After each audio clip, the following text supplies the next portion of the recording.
Hello aviation enthusiasts, and welcome back to another Teaching Tuesday.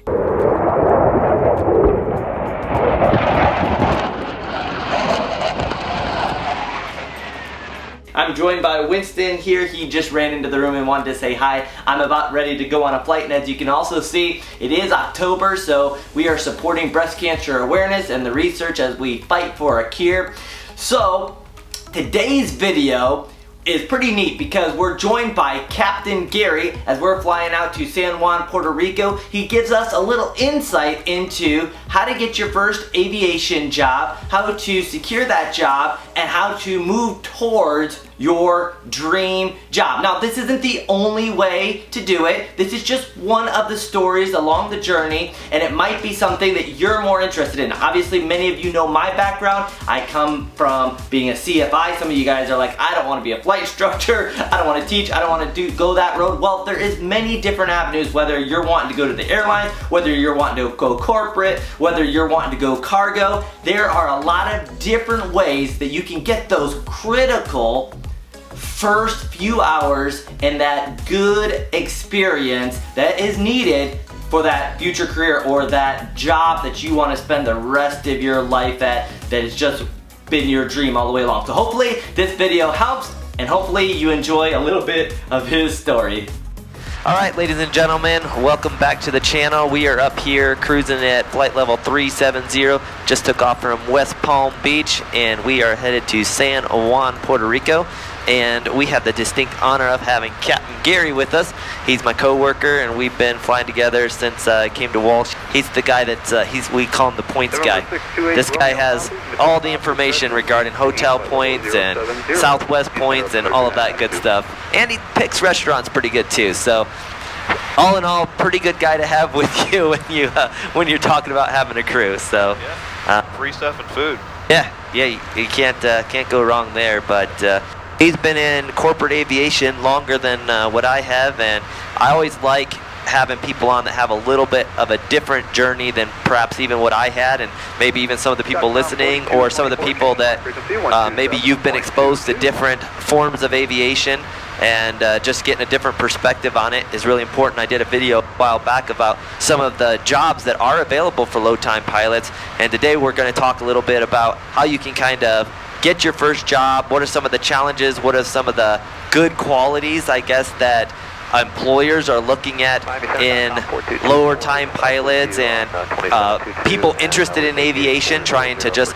get their foot in the door of aviation. Maybe it's not going to be a pilot job that does that. Maybe it's a different job that you have to do or work to get to that position. So yeah, we're going to talk a little bit about that. So if you could just tell us a little bit about what got you started in aviation, what sparked your interest, and then kind of what your journey was to get you kind of to this point. I think the people are interested to hear. Yeah, Mark, I started out, as a young kid. A lot of pilots are this way. We are, kind of by nature just attracted to aviation. Since I can remembering, I've been interested in airplanes, and got segued into it by going to an air show, and of course you know me, I'm big into the military stuff, and I'm a big enthusiast when it comes to all aviation, but mostly military aviation. This guy's got a simulator that'll blow your mind away. It's pretty amazing. He's brought it along on a few of his trips. It's pretty supercomputer. Yeah, I had to quit that. It was too much equipment to start hauling around on trips. So I scratch my itch at my house now, but I'm very, very big into the military thing. But again, I love flying. I love all aspects of everything that happens to do with flying, and if it has wings, I like it. Right. Or rotors. Yeah. And it's a general interest. I wasn't able to shake. It's in my blood. Is what it is. But I'm the first pilot in my family. Yeah, go ahead. Career pilot in my family. Right. So as I progressed, got through my elementary schooling, and moved my way into my college career, I initially didn't start out as an aviation major. And right. It's actually wildlife management, because I'm also into bird hunting, and I thought that I wanted to do that for a living. Yeah. And I didn't realize what options there were out there in order to fly. I just thought I didn't even realize that there was such a prominent aviation college at my university, which was Louisiana Tech University. Okay. In Ruston, Louisiana. I grew up in North Louisiana, and so that was the closest aviation school, but again, didn't go over there for that reason. I knew of it, but I didn't know anything about it. Yeah. As I got into it and was progressing through my college years, I started to talk to some people that were in the college and started to realize that that was what I would rather do, so I switched my major to aviation and actually went to the aviation management program. Okay. Our program had 2 programs of aviation management and Right. I wanted to continue pursuing my my pilot career, so I decided that I wanted to, I was working in restaurants and stuff, so I'm trying to figure out how I'm going to find the money to do this. And of course, you go through all the mediums to figure out how to get a loan. And I didn't even know that was an option beforehand, so I found somebody who could teach me about loans, grants, find the money to pay for the flight training. And to fast forward a little bit, I ended up getting, for my major, all I had to do was get my initial solo, so I got 15 hours and I soloed 2005, and then about 2000. I took like a 2-year break after that, finished up my college years, and then independently pursued my other ratings. So you actually got your degree in aviation management, and then you got your certificate separate from college, is what you're saying? Yes, I actually did, just to appease my dean, I did get my private pilot rating through the college. Right. And had a very good friend of mine as my flight instructor, so it really was nice. I think that's a good point to bring up. A lot of people ask me, do you have to have a college degree to be a pilot? And the answer is no. You can get your certificates totally separate from college, and you could have a degree as a math teacher. You could have a degree in biology. You could have a degree in history, whatever. It's good to have a degree because a lot of companies are going to look at that. But technically, to become a pilot, to get your certificates, you could do it separate from an aviation program, and you could do it separate from a university program. Right. And I did it somewhat strategically. After I decided that aviation was this aviation in general. Even if I didn't fly, that management degree was going to take me into whatever different directions you can go in aviation. Did a cost analysis. Okay, how much is the college charging versus how much I can do it for independently? Yeah. I also got quasi-lucky because I decided to get out of the service industry and working my way into working line service. And so I learned my way around. And is that kind of your first job in aviation? Yes, it was. Is that something you would recommend to other people? Oh, absolutely. In fact, I'm a huge advocate for anyone who wants to get into any form of flying to get into line service. It's tough work. It's long hours, weird hours, but you learn a super amount of information about airplanes, about the industry, how it operates, the inner dynamics. You even learn a lot of mechanical knowledge about airplane fuel systems of various different types of airplanes and just safety in general and all that. It gives you a good basis to start out as. And the best part about it is it allows you to put yourself in front of aircraft owners, other pilots that are in positions that you might want to be in, and it allows them to see you in your element, your passion for the industry, and your work ethic at the same time, and just your general demeanor. Right. And how did you go about getting that first line job? How'd you get that job? Did you know somebody? Did you just apply randomly? Did you walk in? Like somebody that's watching, if they're like, well, I want to get into line service, I just want to be exposed to it and get my foot in the door in aviation, and I don't have the money to start flying yet, but I want to get there. How would you go about that, or how did you go about it? I applied for the job, but I had some. I had a friend of mine that was able to go to the manager and say, "Hey, I know this guy." Right. So you had some friends that worked there, some acquaintances, and I think that's an important point because being out there and putting yourself out there and networking with other friends that are in it. If you see somebody, or you see somebody even on social media or Instagram or YouTube or LinkedIn, and they have the job that you want, or they have an in, get to know them, message them, meet up with them, use those outlets or those forms of media that you might have available to you, and they might take a liking to you and give you a recommendation and say, hey, I've hung out with this guy a few times, or I met him at an air show. You know, go out, put yourself out there at the airports and at the air shows and let them know that you're interested. And if you show an interest, most aviators want to share that passion with other people, and they'll give you that chance. Oh yeah, we want to spread it like wildfire. I mean, this is an industry we want to keep alive, and the only way to do that is to put that bug in other people. I will say, if you are at all introverted in any way, I would invite you to try to break yourself out of your shell and your comfort zone and do your best to try to be as sociable and personable as possible, because that will go a long way in the way that people perceive you. And it doesn't matter who you know. Don't right. Not. But just, you know, I'm not asking you to be overzealous about it, but just you got to put yourself out there. Yeah, be genuine, but sometimes you have to push the edges of your comfort zone to get to the goal that you want. So basically, you networked a little bit. Your friends kind of got you into that line service job. You worked that hard, and I have emphasized that. If somebody gives you an opportunity and you're lazy with it, well, then that's going to reflect bad when when positions open up at a job for a pilot job.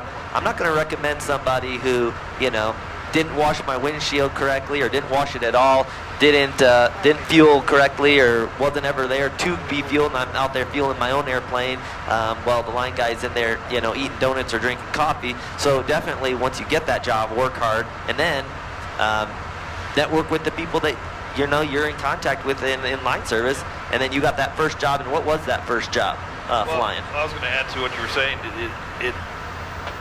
A lot of people, you'll go through your career, at the beginning of your career, and you'll see other people that have maybe family members that are in the industry already, right. And they have that inner connection to go ahead, maybe slide around the pack.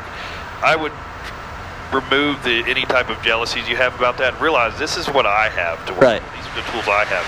I came into the industry as the first pilot in my family. Right. I had to figure it out on my own. I didn't know anybody. Yep. So I paved my own path. Right. And I'm not going to worry about how everybody else did it. I'm going to do it my way. I think that's a great point to bring up, because you could sit and beat yourself up and be like, oh, well, that person has a dad at Delta, or that person, their mom works at United, or what have you, or they have a great corporate job because their uncle works there or something like that. And use those tools that are advantage to you. If you have a family member that's in the industry, yes, definitely use them if you can. But ultimately, right, you can't hold that against them. And then also use the opportunities that you have, the connections that you might have to forge on your own.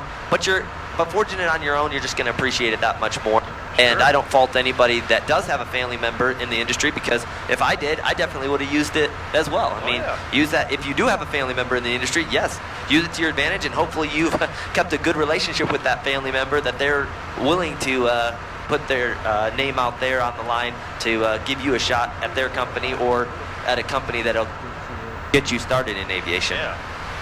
And what was the other question you were asking me? Oh, I was asking you what that first job in aviation was. Once you had worked line service, you kind of forged your way through there, made some connections, and then what was that opportunity that was given to you that kind of got you your first paying job as a pilot? I got a call from a friend of my sister's, actually, who was an owner of a drop zone. Okay. And the drop zone is a skydiving operation. All right. And he called me and said he was looking for a guy, and I happened to be that guy, and it ended up being the only guy. And about how many hours did you have at that time? Excuse me, I had 250 hours. Yeah. Oh wow. So you were kind of freshly minted commercial pilot at that point. Yeah, but it wasn't going to be something to hang your hat on. It wasn't going to be. It was not enough money to make a living on. Right.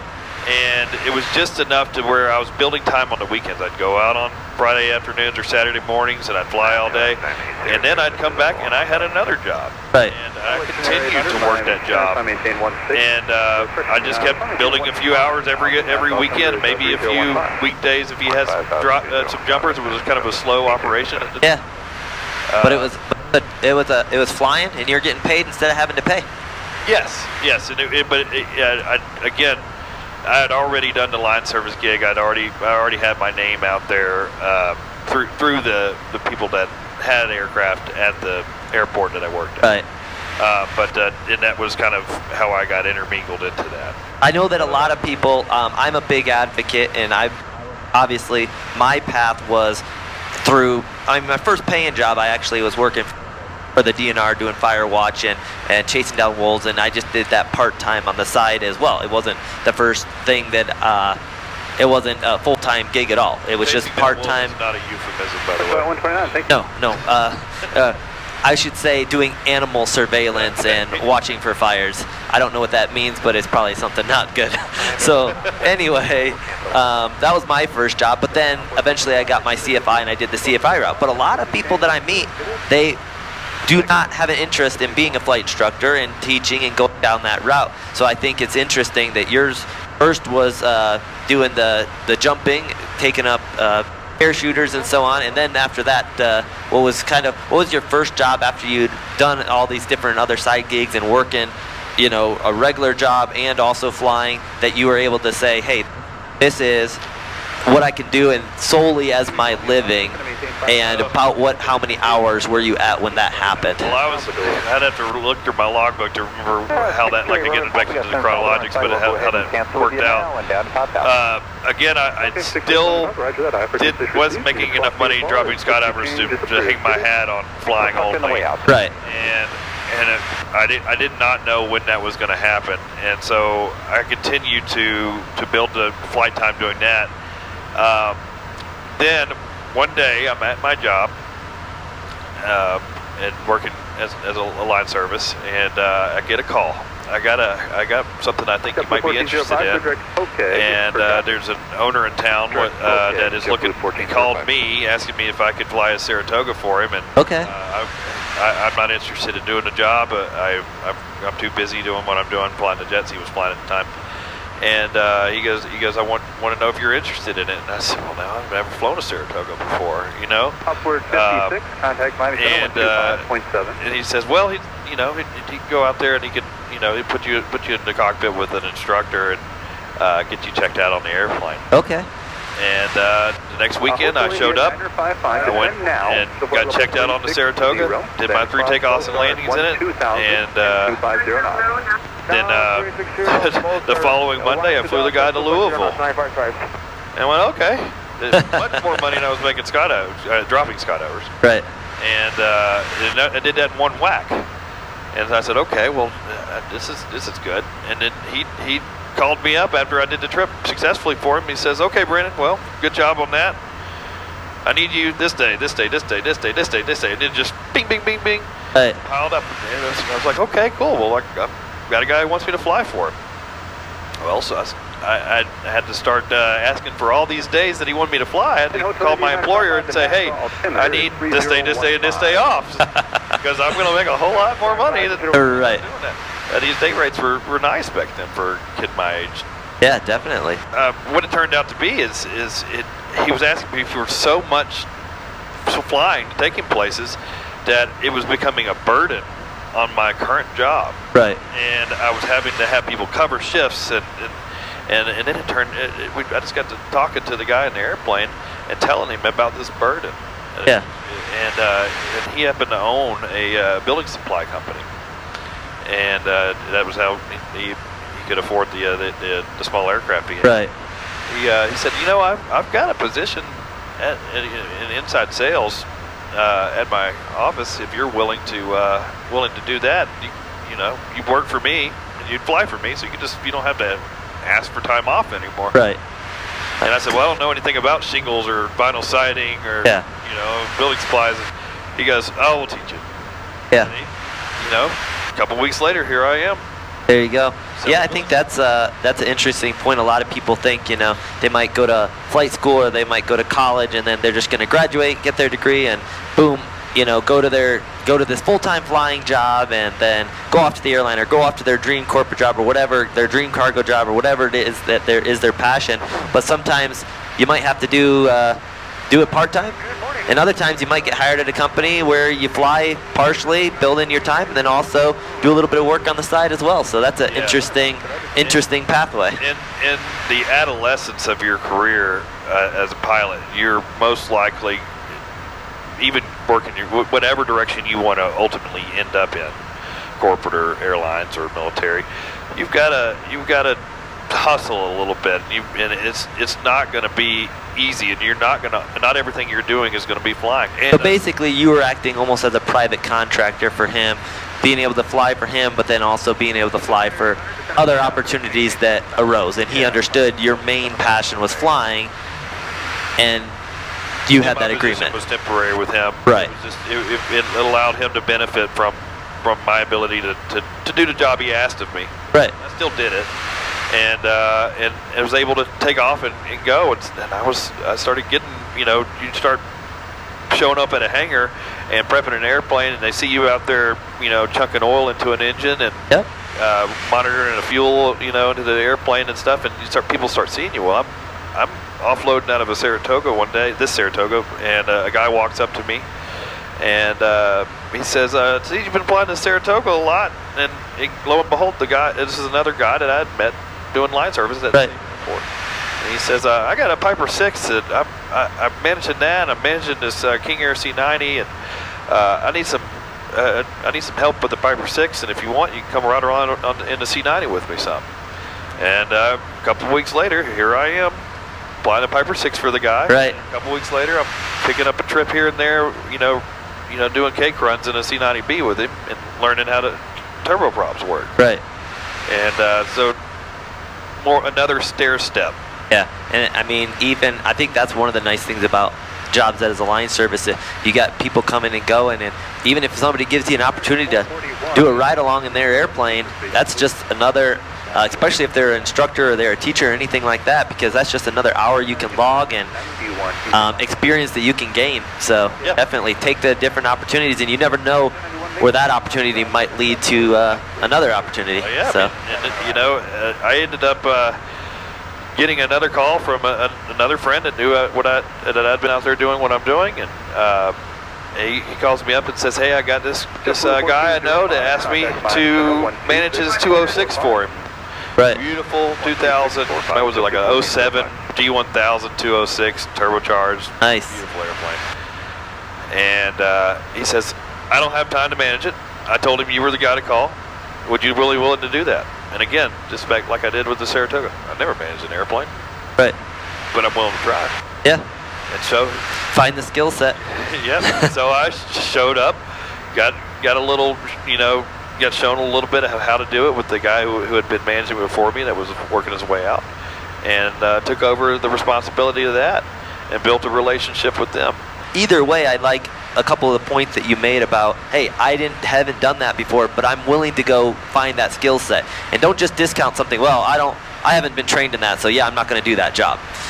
Be willing to reach out there, obviously within your limits of safety and what is acceptable for you and what you're going to be happy with and can make happy. But at the same time, just because you don't have to follow the mainstream way. If there's a different opportunity out there, that might actually be something that's more satisfying and appealing to you. Yep. I know that I have a friend, he didn't want to go work for another flight school. He started his own flight school. And that's how he's building time, and he's finding it, he's having so much fun with it that now he's like, even if I go fly another jet job or do a corporate job, he wants to get a corporate or a contracting on the side. He goes, I want to keep my flight school going because I enjoy the management. I enjoy that. And you build leadership skills that even if you don't end up staying as a manager of an aircraft or owner of a flight school or whatever road you go down, you're still going to have management and leadership skills that are going to apply and be attractive to any employer. You're going to see a lot of that. Those guys who have that go-get-em personality. Right.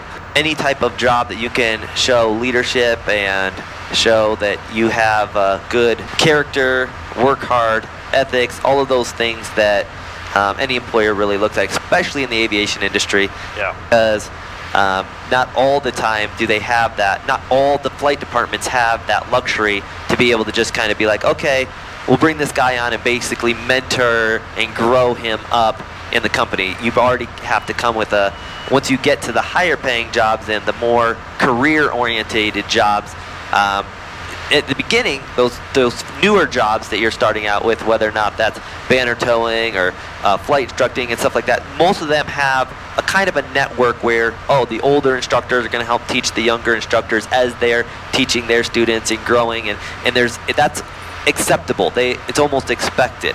But a lot of other jobs, when you start applying for them further on in your career, when you're looking at, this is my job that I might stay at forever, those type of positions, they're going to want you to come with a pretty strong set of leadership skills that you're able to obtain by these different jobs that you're able to do, and having that entrepreneur spirit, or having that that go-get-em spirit of like, hey, I haven't done that before, but I can find that skill set. I'll bring myself up to speed, and I'll be able to manage that, and I'm going to be able to overcome whatever hurdles are in the way of that. So yeah, I think that's a good spirit to have. So we're not to belabor it, we kind of have to wrap the video up before it gets too long.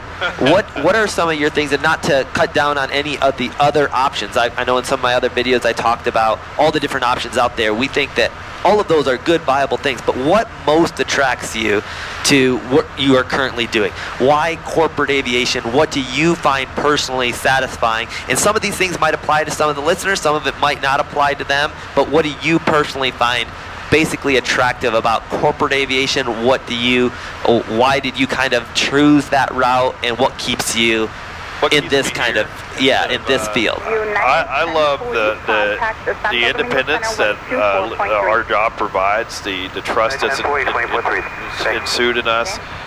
Of course, you'll get that in the airlines, but we also are individually recognized here. I don't necessarily need that to survive, but I do it. It's nice to have that type of intimate personality or environment we're in. Like we know our customers by name. Yeah. We're flying the same people. It's not just random people in the back. Yes. Speaking of randomness, I like the randomness of destination. We don't have routes. No, we get a lot of that. That's one of the first questions people ask me all the time is, where do you fly? I said, that's a question I can't answer. We do have some places we go to more often than not. I do like the randomness of destination. I have a passion for travel. I enjoy that. I'm a bit of a foodie, so you know me, I find a good restaurant. I like finding good restaurants and what this world has to provide, and expanding the horizons of what I did know about the world, and continually educating myself on what it has to provide for its occupants. And I really think I get that out of flying corporately. And additionally, once you've worked your way into it far enough, you can make it a good, lucrative career. And, right. And it may not currently in the industry, you may not end result make the pay and maybe even the bennies that these guys at the airlines are making in end result at mainline for the long term at the end of their career. Yes, but in my opinion, it's at what cost?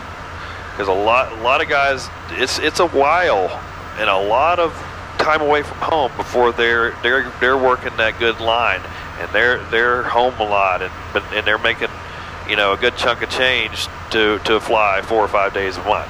Right, and just to put it a little bit in perspective, what he's talking about is basically quality of life. When you start at an airline, you basically, everything's seniority based in an airline. So you start at the bottom, and basically all your holidays, all your weekends, all those type of things, you're not going to get off for several years until you work your way up in seniority. Same with pay. You start at the bottom in pay and you slowly work your way up, and that might be a critical time in your life. For instance, he just had a child and I'm about to have one. This is not a time that I want to be spending a ton of time and holidays and all that kind of stuff away from home. So it kind of makes it nice that our current company that we fly with, and not all corporate jobs are this way, they're very respectful of holidays, they're very respectful of family time, when you need some personal time, especially around the time that you just had a kid, stuff like that. Those are things that... One of our guys has an infant of a week old. Right. Right now with a lot of good fraternity time. So. Exactly, and our company emphasizes that. We're more than just a number. And that's a rite of passage, that's part of the airline process, so I'm not knocking it, but it's something that you might want to consider when you're looking at corporate versus airline. What stage are you in life, and realizing you're going to have to climb up that ladder, and that's just how seniority works. Whereas we come in, and for instance, as far as flying, you might fly 800 to 1,000 hours a year at an airline on average. That's what you're going to do, especially when you're low in seniority and can't bid a bunch of time off. And then we fly on average around 200. Now, don't get me wrong, sometimes we are gone several days, and so that's a little bit misleading sometimes. But most of the time we're able to fly home. Our company puts an emphasis on allowing us to get home, so a lot of times if the airplane's going to even fly out, sit for a few days, we'll be able to airline home, spend some time with family, and then come back, or another crew grabs that aircraft, and the company puts an emphasis on that. We're not gone nearly as many nights as when I was at the airline.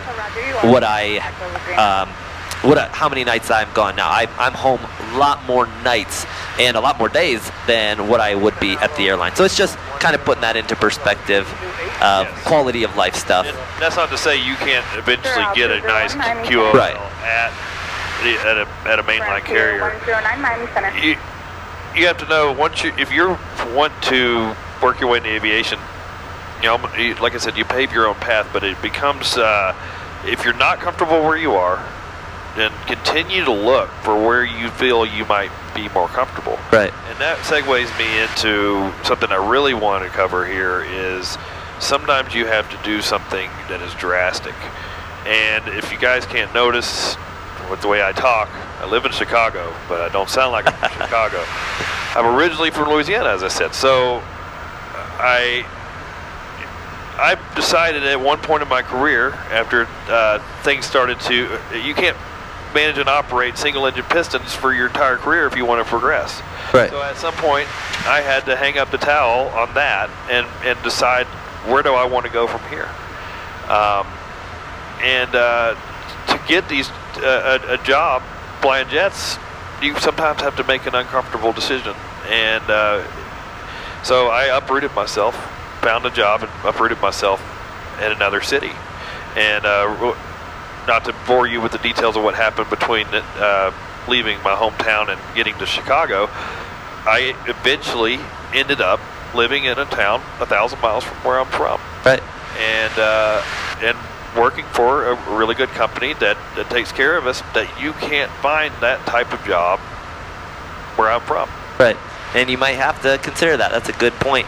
Relocating to where the good job is. If that's your dream job, that's what your passion is, and that's where you're going to be most happy, you might not be able to find that at your hometown. Yes. You might have to move across the country and be willing to make those changes. Yes. For that dream job. Or you could stay doing an okay job in aviation or whatever at your local place, and if that's most important to you, there's nothing wrong with that either. But if you want to move your way up, you're going to probably, somewhere along the line, you're going to have to make a tough choice. You can find quality of life comfort and financial comfort as a career corporate guy, but you might have to make the choice to move. Right. And that's one of the things that a lot of guys can do in the airlines is they can be, I guess you call it, home-based. Right. And they can stay where they are and where they're rooted. They can commute, which I don't recommend either, because commuting's a whole nother conversation. I think it's important to realize that your path might not just be easy, simple, or it might not just be black and white, but be willing to, like you said, go out there, network, find that first job in aviation. That might not be flying an airplane. Then, once you get that job, work hard, work those connections, maybe get outside your comfort zone a little bit, and then once you're given an opportunity, keep on developing your skills. Keep on growing yourself as a person, as a leader, as somebody that really is interested in the industry.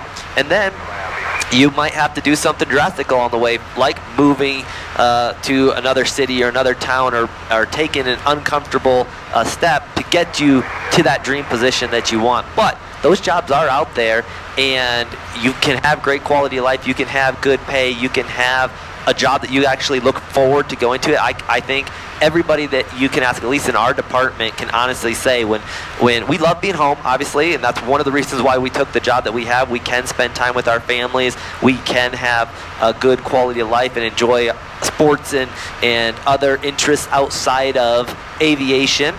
But at the same time, when we jump in our cars and we're headed to work, we're not like, oh man, miserable.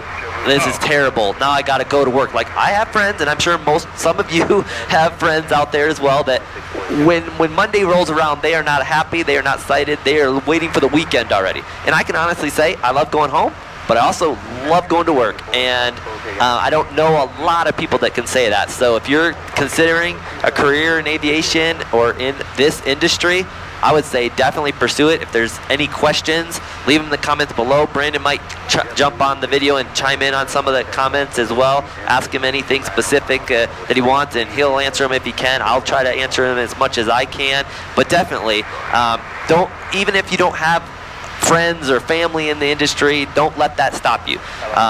Go out there, network, break down those barriers, and there are good jobs out there and good opportunities out there.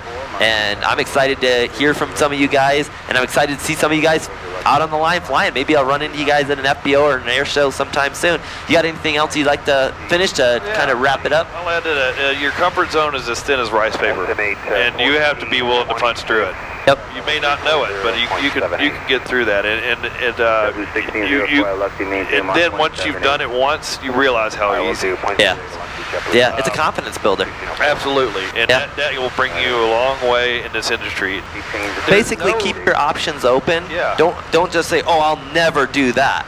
Okay, keep your options open, but at the same time, don't let somebody else's influence make you think this is my only option. This is what everybody else is doing, so this is what I have to do. It's okay to say, you know what, I have an interest in a different direction. We'll pursue that. Yeah. You know, that's you tell your mind and your passion is telling you this is the direction I want to go. Just because everybody else is doing it this way doesn't mean you have to. We were at Oshkosh last week, and I'm looking at these guys flying around in the Goodyear blimp, and I said, hey, these guys are probably going to end their career and retire on a really good gig flying a blimp. I would guarantee you that 9 out of 10 of those guys did not know that they were going to end up their career flying a blimp. Right. Yeah. So you just, wherever way you end up, there is no end all be all. You end up where you end up. I like that. At the end of the path that you pave. Yep, I like that. Don't let anybody just fit you exactly into that mold. Yeah. Be what works best for you, your family, your lifestyle, and then pursue that. That doesn't mean everybody else is being a CFI to build time. Oh, that means I have to be. If you're going to be miserable doing that, don't do it. That's not fair to you. That's not fair to your students. Yeah. You know, if you think, oh, airlines, I got to go there because everybody else is doing it, but you're going to be miserable. It doesn't fit your lifestyle. There's other options out there. So yeah, pursue them, go for it, and we're looking forward to hearing back from some of you guys. Also, as we're emptying it, you can see we're not in our normal uniforms. That's because our aircraft is empty. Passengers are not on board. We're just chilling up here at cruise. And Brandon actually got some of these nice polos made from our company, so we got our Walsh polos on. We can be a little bit more casual today. Tomorrow we'll be all dressed up in our fancy uniform and actually flying some people. So, but this is more of a casual setup. We fly the plane the same, but we look a little different. Yeah. Well, I'm hoping that this helps some people, help them draw a line in that gray area that is between your wedding commercial certificate and how do you even get to that 1,500 hour mark. Yeah, which is one of the biggest challenges out there. Because once you have a resume, you are marketable. But it's so hard to get from that point where you've got this certificate and you're like, and now what? You got to meet insurance requirements. Right. They drive the industry. And sometimes that seems like an impossible barrier to get over. It's not. You can do it, but you might have to think outside the box, and I think that's what we demonstrated today. And thank you for coming on, sharing your story, and hopefully we'll have him back on for some more stuff.